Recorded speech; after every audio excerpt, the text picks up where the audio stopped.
Olá pessoal, sejam bem-vindos a mais um vídeo do meu canal e hoje vamos falar sobre julgamento. Você pode julgar, você não pode julgar, vamos resolver isso aí agora, tá bom? Para isso, abra comigo em Mateus no capítulo 7, no verso 1, vamos ler do verso 1 até o verso 4. Pausa o vídeo aí e vai buscar sua Bíblia. Diz assim: Não julguem para que vocês não sejam julgados. Pois da mesma forma que julgarem, vocês serão julgados, e a medida que usarem também será usado contra vocês.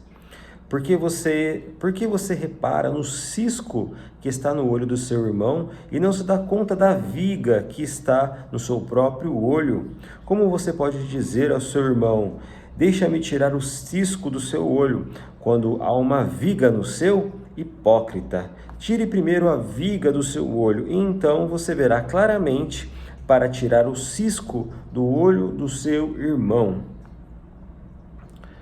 Aqui, pessoal, existe um erro de interpretação de muitas pessoas a respeito do julgamento. É natural os cristãos dizerem que não pode julgar uns aos outros, ok? Só que dizer isso diante dessa fala de Cristo é muito superficial, tá? Porque aqui, antes de mais nada, a gente precisa entender o contexto. Okay? Não adianta você criar uma interpretação contemporânea com base no que você está vivendo na sua igreja ou com base no que você está vivendo com a sua família ou com seus amigos e trazer isso para a sua realidade. Não, a gente precisa pegar esse texto e levar esse texto para a realidade onde Cristo estava trazendo essas palavras. Ele não estava trazendo isso para os gentios, tá? Ele estava levando isso para os judeus.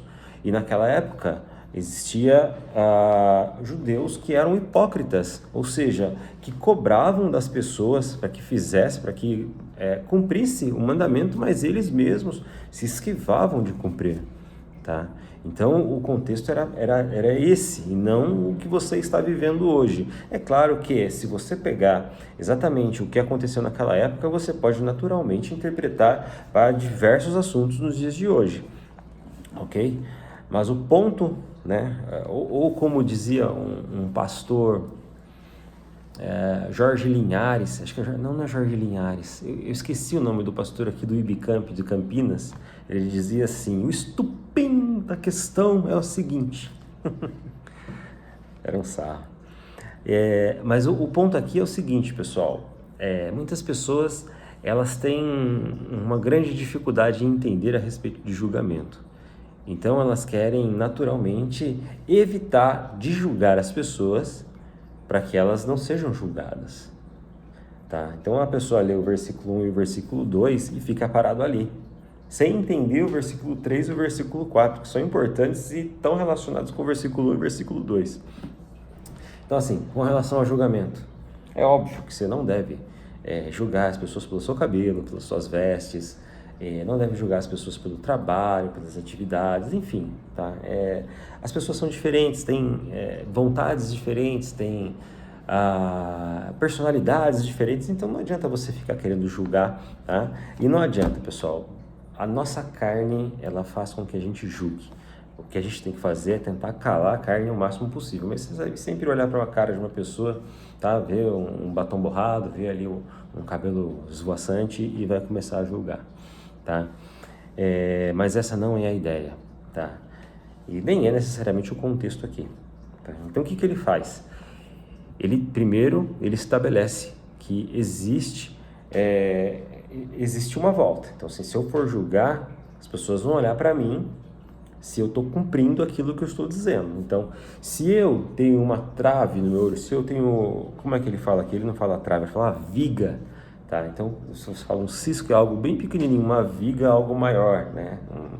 Um treco que está ali. Então, por exemplo, eu tenho uma dificuldade X, por exemplo, eu tenho um problema em alguma coisa de um relacionamento e eu vou querer meter o bedelho em falar sobre o relacionamento de outras pessoas. As pessoas vão começar a me julgar, porque, poxa, quem é ele para falar o que ele está dizendo? Entende? Essa é mais ou menos ali o contexto, a ideia, o encaixe, tá? E o que ele diz aqui? Primeiro, se você quer julgar, né, você precisa julgar? Precisa. Para julgar, primeiro você tem que tirar essa trave, você tem que tirar essa viga que está no seu olho, resolver os seus problemas. E só depois você ajuda o cisco do irmão. Olha só o que ele diz no 4, vamos refrescar. Como você pode dizer ao seu irmão, deixa-me tirar o cisco do seu olho, quando há uma viga no seu? Hipócrita, tire primeiro a viga do seu olho, resolva seus problemas, e então você verá claramente para tirar o cisco do olho do seu irmão. Ele não está dizendo para você não julgar. Ele está dizendo para você resolver antes de ajudar o seu irmão. Entende? Você não está sendo um hipócrita. O pecado aqui é você ser um hipócrita, tá? Não cumprir nada, você estar com a vida toda bagunçada diante de Deus e querer mesmo assim dar um sermão nas outras pessoas. Agora imagina, se você ficar preso só no verso 1 e verso 2 dizendo que você não pode julgar. Aí você vê uma série de imoralidades, você vê uma série de falsos profetas, você vê um monte de gente falando um monte de besteira. O que você vai fazer? Eu vou ficar quietinho aqui na minha porque eu não posso julgar, eu sou homem de Deus. Não é assim. Se a gente quer ajudar a igreja, se a gente quer edificar o corpo de Cristo, tá? A exortação é fundamental. Para o discipulado, quando a Bíblia fala de fazer discípulos de todas as nações, a gente não está falando só de pregar o Evangelho. Tá? Pregar o Evangelho é só uma das primeiras etapas. Tem a etapa do discipulado, e dentro do discipulado tem a etapa da disciplina e tem a etapa da correção. Então, se nós vemos alguém cometendo alguma imoralidade, tá? E nós somos libertos dessa imoralidade, nós temos o dever de tirar esse cisco do olho do irmão, de ajudar o nosso próximo. É importante que você faça bons julgamentos dentro das Escrituras, o que condiz sem ser hipócrita. Esse era o problema da época, a hipocrisia. E o que nós temos que evitar hoje?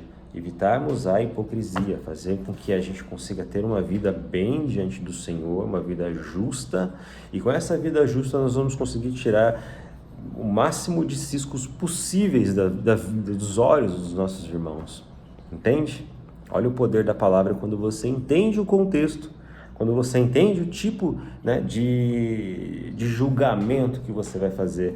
E outra, nas Escrituras existem outros lugares ali onde ele fala sobre julgamento. Vamos abrir lá em João 7, tá? Se você está com a Bíblia aberta aí, abre comigo. Ó, João 7, 24. João 7, 24. 23, 24. Não julguem apenas pelas aparências, mas façam julgamentos justos, ok? Então aqui fala a respeito do julgamento, tá? Julgamento. Então tudo que ele fala que você não pode julgar as pessoas, aqui ele está falando para fazer, tá? Julgaste bem, Lucas 7, 43. Ó, Lucas 7, 43, vamos lá. Simão respondeu, suponho que aquele a quem foi perdoado a dívida maior. Você julgou bem, disse Jesus. Olha só, Jesus dizendo que Simão Pedro julgou bem. Então existe o julgamento, tá? O julgamento ele não é anulado por Mateus 7. Mas é importante que neste julgamento nós estejamos embasados nas Escrituras e que seja para a edificação do corpo de Cristo. Tá? E não para a soberba, e não porque você quer mostrar ser melhor ou ser maior. No reino de Deus não existe isso, não existe você querer ser maior só por apontar erros, apontar falhas. Tá? Nosso objetivo como corpo de Cristo é a edificação. Por que nós vamos à igreja? Por que nós buscamos a Deus junto ali na igreja, em adoração ali, a comunhão dos santos dentro da igreja? Por que é? É para a nossa edificação. Enquanto a gente fala para a nossa edificação, a gente não está falando de só chegar lá, cantar, ouvir uma palavra e ir embora. Não, a gente está falando de edificação mútua, onde eu colaboro com o meu irmão e o irmão colabora comigo, onde a gente cresce em fé juntos, ok? Aí a importância de você ir à igreja, congregar na igreja, fazer parte do corpo de Cristo de forma ativa. Ok, pessoal? Bom, espero ter ajudado, espero ter clareado o seu caminho em relação ao julgamento. E qualquer dúvida, fique à vontade, coloque aqui nos comentários. Forte abraço e até a próxima.